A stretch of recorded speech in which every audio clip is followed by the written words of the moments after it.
So video பார்த்துட்டு இருக்கவங்களுக்கும் வணக்கம். நம்ம வீடியோ பார்க்குற நிறைய பேர் அன்சப்ஸ்கிரைபராக இருக்கீங்க, மறக்காம சப்ஸ்கிரைப் பண்ணிடுங்க. பக்கத்துக்கு பெல் ஐக்கான ஆல்லே போட்டு வச்சுக்கோங்கடா. பழைய சேனல் கொடுத்த சப்போர்ட் இதுக்கும் கொடுத்து மறக்காம சேனலை க்ரோத் பண்ணி விடுங்க. சரி, அதெல்லாம் என்னமோ பண்ணிட்டு போங்க. நம்ம இப்போ இன்னைக்கு என்ன பார்க்க போறோம் அப்படின்னா, பிக் பாஸ் சீசன் 9 அப்படின்றதுல என்னென்ன காமெடி வந்து மீம் ஆக்கி விட்டுருக்காங்க, எந்த அளவுக்கு ஃபன்னா போயிட்டு இருக்கு அப்படின்னு தான் பார்க்க போறோம். முக்கியமா இந்த ஒரு சூப்பர் டியோ காம்பவுண்ட் வந்திருக்கு, 2 கேடுகட்ட லவ் வந்திருக்கு. பர்சனலா நீ ஒரு சில இடத்துல உனக்கு டேமேஜ் ஆயிடுச்சு, அதனால நீ பப்ளிக்கா பண்ணிக்க. சோ உனக்கு அவ்வளவு முறை சொல்லிட்டேன், நீ என் பேரை சொல்லிருந்தேன்னு வச்சுக்க பயங்கர டென்ஷன் ஆயிடுவேன். சொல்லிட்டேன் நான் மீடியஸ் எல்லாம் தான் பண்றேன். என்ன பேசுறாலும் என் பேர் சொல்லிக்கிறேன். நீ எவன் வந்து பேசுறாலும் வினோத்ன்ற நீ பாசத்துல என் பேர் வருதா இல்ல திட்டினாலும் என் பேர் தான் ஒரு. இது என்ன பிரச்சனை அப்படின்னா, நம்ம தர்பீஸுக்கு வந்து யார வேணா என்ன வேணா சொல்லலாம் தைரியம் இருக்கு, ஆனா பேரு தான் வாயிலும் துறைய மாட்டேது. எவனை பார்த்தாலும் வினோத், எங்க பார்த்தாலும் வினோத், எதுல பார்த்தாலும் வினோத். போற போக்க பார்த்தா நாமினேஷனே ஆகாம வினோத் வெளியே போயிடாப்ல போல. எதுக்கெடுத்தா வினோத் நாளைக்கு வேணா ஒரு பெரிய பிரச்சனை பண்ண போறான், வினோத் தான் பண்ணான்னு போட்டு உடைக்க. இதாவது சொல்றாப்ல, நான் ரொம்ப தெளிவா இருக்கேன், ரொம்ப தெளிவா பேசுனது. ரொம்ப தெளிவா இருந்தாலும் போனவா சேதனை முன்னாடி வினோத்துக்கு பக்குன்னு தூக்கி வாரி போட்டுச்சு, நம்ம என்னடா பண்ணோம் அப்படின்னு. இந்த மாதிரி நம்ம தர்பீஸ் நிறைய வேலை பார்த்து விட்டு இருக்காப்ல. பாவம் என் மனுஷன் இல்லையா கொடுமை பண்ணாரு. சமாளிச்சேன், வினோத சமாளிச்சேன். சார் அவர் உங்க நான் சொல்லிக்கிறேன். எப்ப பாரு மறுபடியும் வினோத் சொல்லல, நிறைய இடத்துல வினோத் பாவம் அந்த மனுஷன். அந்த பேரை வச்சுக்கிட்டு உங்க ஃப்ரெண்ட் யாரா வினோத் இருந்தா மறக்காம கீழே டேக் பண்ணி விட்டுருக்காங்க.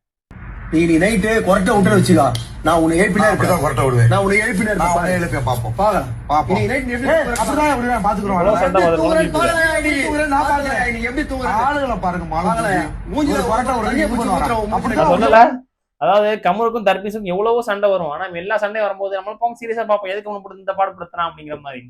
ஆனா இவங்க ரெண்டுக்குள்ள வர சண்டை அப்படியே மெய்யழகன் படத்தை உள்ள ரீக்ரியேட் பண்ற மாதிரியே இருக்கு. என்னதான் பண்ணாலும் சிரிப்பு தாண்டா வருது. நான் சொன்னேன்ல, அடுத்த முக்கியமான 2 கேடுகிட்ட லவ் இருக்கு அப்படின்னு. அது வந்து முதல் சீன் தான். அது 2 ஜோடி பக்கத்துல உட்காந்துருக்கு. என்னடா பண்றடே, இல்ல என்ன நடக்குதுன்னு தெரியல. போற போக்க பார்த்தா வடக்கு பிக் பாஸை விட தமிழ் பிக் பாஸ் கேவலமா போயிரும் போல.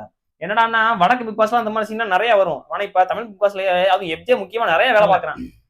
அடுத்த சீன் நம்ம அரோரா அக்கா இருக்காங்கல்ல, அவங்க வந்து துஷாரோட சின்ன பிரச்சனை போல துஷார் கோச்சிட்டு போயிட்டான். போனதுக்கு அப்புறம் இங்க வா அப்படின்னு சொல்லி கூப்பிட்டு, நம்ம ட்ரெஸ் சேஞ்ச் ரூம் இருக்குல்ல, பிரைவசி ரூம், அங்க வா உள்ள போவோம் அப்படின்னு அவன் உள்ள அவ்வளவு கம்பல் பண்றாங்க. அவனுக்கு சுத்தமா பிடிக்கல. இல்ல இந்த மாதிரிலாம் இருக்கக்கூடாது, தப்பு.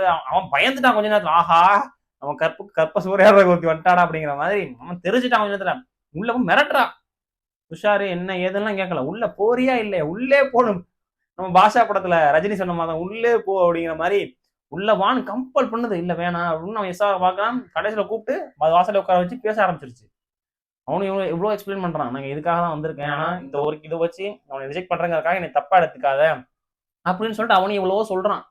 பட் ஆனா சொல்றதை கொஞ்சம் கூட காதுல வாங்கிக்காம அவன் எதிர்த்து போறான். என்னை ஹக் பண்ணிட்டு போ, என்னை கட்டி பிடிச்சிட்டு போ அப்படின்னு சொல்லிட்டு. ஆனா இதுல பிபியில் என்டர் ஆகும் போதே என் பேரை சேஞ்ச் பண்ண போறேன் அப்படின்னு.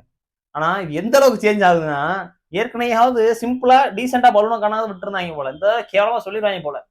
அந்த அளவுக்கு உள்ள நேமம் கெடுக்க பாக்குறாங்க. உங்க ஆளு பார்க்க சிங்கப்பூர் மாதிரி இருக்கவங்க அந்த நாட்டுல பண்ற மாதிரியே இருப்பாங்கன்னு நினைச்சிட்டான் போல. இல்ல பாவங்க புதுக்கோட்டையில இருந்தாங்க வந்திருக்கான்.